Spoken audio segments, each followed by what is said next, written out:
I sighed. No, I'm really not. I just came back from the dead. My body, half of the time, it works flawlessly. The other half, I'm falling on my face. But the Twilight Society helped bring me back. They could have told Glory and the Professor to piss off. Then I'd be a tainted cyber pony. Being related to Twilight won't change who you are, Blackjack, the blue-maned mare said, as the car came to a stop and we set off down another corridor. I slowed my pace, letting the others go ahead. Then I looked at her. Won't it? You heard the Professor and Life Bloom. If ponies find out that I'm Twilight's, I don't know, heir or descendant or something, what is that going to mean? I can barely handle being Blackjack, security mare, reject of Stable 99. I wanted to believe her. Wanted to think that if I opened that door, things would be fine. Hey, maybe it'd get a little easier. Except that my life was never easier. You're not a reject or a failure, Blackjack. I've seen what you've done. Really? Did you see Fallen Arch? Did you see Clover's head explode, or Glory's wing fall off? Did you kill only goddesses knows how many rangers to sink a ship? Did you see that?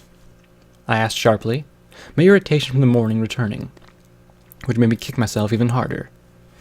She was trying to help me, and I sighed, lowering my eyes. I know you told me I did good things, but it all feels like a lie. It feels wrong, like I'm winning some sort of prize I didn't earn. The others had realized that I'd stopped and were starting to look back. I really don't want to do this, but I have to. Let's get it over with. I wanted a drink. A whole bunch of drinks. Right now. Every pony was gathering before two large doors. They were of sturdy light wood and beset with amethysts. I felt nausea welling up from an organ that didn't exist anymore. The gems glowed a faint purple. There were other ponies here, watching with grim expressions. I didn't want introductions. I just wanted to get this over with. I looked at the door handles and sighed. So, any pony laying odds? I asked, swallowing hard. It's going to be all right, Glory assured me. Please get on with it, drawled one buck, clearly not anticipating anything important happening. I wanted to capture his complete skepticism, but my mind kept going back to that horrible room with that sobbing mare and the surrogacy spell, back to Twilight saying farewell to Big Macintosh. Please, please, please, please let it be some pony else, I prayed aloud as I walked to the doors. I closed my eyes, suddenly glad I couldn't hyperventilate. Slowly I reached out with a hoof, the limb jerking around a little before I was finally able to rest it on the latch, feeling the oddly warm metal under hoof. I didn't even have magic to open it with. My hoof pressed down on the latch, and nothing. Nothing at all. I sighed, then jiggled it with my hoof. My jaw just hung open as I tapped the metal hoof against the door latch. Nothing. Probably related to rarity, one of the mares drawled as she turned away. What a drama queen, agreed another as they trotted off. Well, I suppose that's it then, Life Bloom said with a sigh. I couldn't look away as I tapped at the door one last time. Still didn't budge. Homage, however, looked at me in concern. For a moment there, I'd been absolutely sure. Ha! I guess. I gave a little half-smile as I looked back at every pony. I guess I got all worked up for nothing. It was like stepping out from beneath an immense weight, and yet I looked back at the doors. If I was so relieved, why was I feeling so disappointed? Blackjack? Gloria asked in concern as we walked up next to me and hugged me with her wing. I closed my eyes, relief mixing with the bittersweet sense of failure. I couldn't tell which was stronger. I should be happy, right? I'm good, Glory, I said and smiled as I settled on relief. I'm just surprised. I know the odds were against it, but I think that, at the end there, I was really convinced that it was true. Such an idiot.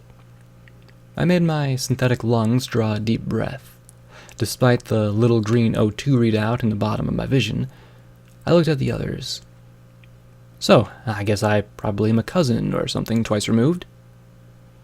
I suppose.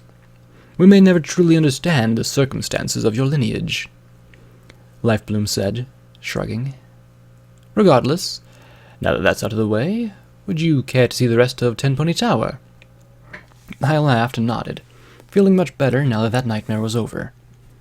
Scotch trot on to the other side, while Homage and P21 came up beside, talking softly. I had to admit, seeing the agricultural chambers designed to grow contamination-free food was somewhat impressive, even if their output couldn't come close to supporting even the population of the tower. Glory laughed in delight at the sight of the Alicorn fountain in the library atrium, and Scotch burst with dozens of questions when she saw the DJ's broadcast room. Homage made her apologies for the DJ being out at the moment. Then we reached the... I couldn't even begin to pronounce what the gray unicorn called it, but it was pretty obviously a library. I couldn't imagine any pony being physically able to read all these books in one lifetime. Maybe P21 or Glory. Me? I doubt I could read more than 10 books in my entire lifetime. Just another reason why the idea of me being related to Twilight was such an insult to the former Ministry Mayor. Something on your mind? Homage asked me quietly, making me jump a little. Oh, nothing. I never have anything on my mind. I'm not a smart pony, after all, I said with a grin. I think you could sum it up as booze, guns, and flanks. Oddly, she didn't appreciate my joke. She looked sad and even a little bit angry. Why do you always lie to yourself? She asked me in a low voice. You say you're stupid, but you've been exposing secrets and conspiracies from 2 centuries ago. You say you're a failure when you've helped countless ponies and stopped a war. You say you have no magic, but look at what you can accomplish. It's not lying, Homage. It's being honest, I replied, and for some reason that comment seemed to shock her more than anything. Lying would be saying that I'm awesome and ignoring the fact that I've gotten ponies killed, that I've murdered so many who don't deserve it. If there were a guidebook for messing up, I'd be the author. And no matter how much I try and tell myself I've paid the price, and I'm even... the honest truth is that I'll always be a murderer. The second I forget that, or it doesn't matter, that's when I'll be a monster. I looked at her with a half-smile. The truth, no matter how bad it hurts, right? I looked at all the books. And that's why I'm so glad I'm not related to Twilight. It was stupid of me to get worked up in the first place. There's no way some pony like her could be related to some pony as messed up as me. It's not like she was your mother, Blackjack. There would be something like 10 generations between you and her, Homage said quietly. I turned away. She didn't understand. But the gray unicorn jumped back into my path. You know what I think? I think the reason you're so glad Twilight's not a part of you is because it would disrupt your perfect little horrible picture you have of yourself. You're a good pony, Blackjack. You've helped so many. You've helped little Pip. She's so boneheadedly determined to do everything on her own that it's a miracle for any pony to be able to tell her to hush up and accept aid. I blinked as I looked down at my hooves. She didn't understand.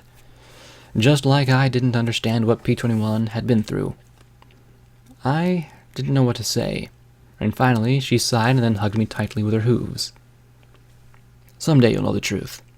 Someday you'll know what it's like to live without hating yourself. It was a nice sentiment, but she didn't understand. Some ponies deserve to be hated. Like Golden Blood. Like Sanguine. Like Deuce. Like me. She sighed and then let me go, then narrowed her eyes at me. Now, what's this I hear about you kissing my mare friend? I blinked. You mean you and little Pip are... Wait, that actually happened? I jumped back. She was, She was looking and I was, and I waved my hoof before me. Had I known, I mean, she's cute and all, but Homage arched her brow coolly, then smiled. We are, and she did, and she is.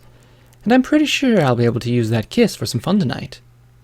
Then she looked over at Glory as she trotted towards us. I'm just wondering if she knows about you kissing on my little Pip. Glory's purple eyes suddenly turned cold as she looked at me. Oh, shit. I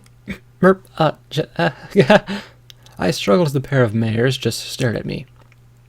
And then Glory looked at Homage. There's only one thing you can do, isn't there? Homage nodded gravely. There is.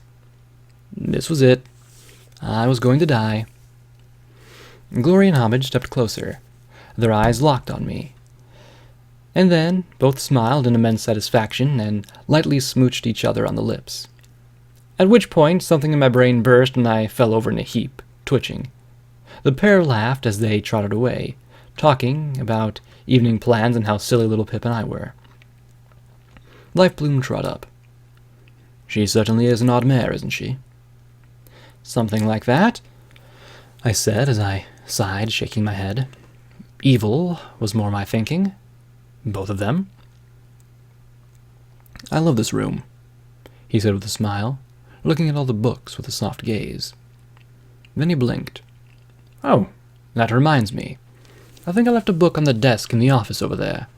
Could you get it for me, please? I looked at his perfectly capable legs, and he added, It might also give you a chance to lose that flaming red expression on your cheeks. Ah, yes, that would be it, wouldn't it? I walked towards the door he'd indicated, set off in the back corner of the big library, room thingy. What was it with smart ponies and ridiculous-sounding words? Like everything else in the room, it was decorated with a golden unicorn with an amethyst eye. There was a tiny spark and a little pink pony in my head that gave a little, oh! And I glanced back, but Lifebloom was talking to P21 and Glory, was still chatting evilness with Homage. Them kissing each other like that. Evil. I stepped into the study, feeling my cheeks burn. I wasn't exactly in a rush to get back outside, so I looked around a bit. Surprise, surprise. There are even more bookshelves in here, along with several books sitting on the desk, I presumed. I probably should have just asked which book Lifebloom wanted, but I could do that later. And oddly enough, a great number of scrolls. They were stored along one wall in a rack like bottles of wine. I looked at them like an idiot before I remembered that my horn didn't work, and instead pointed my hoof at it. Fingers on? Thumbs function? Freaky Gidget powers activate? Finally, I sighed and bit the end of one scroll. It opened easily. I wondered if it was on magic paper or something. Slowly, I unrolled it and looked at the elegant script.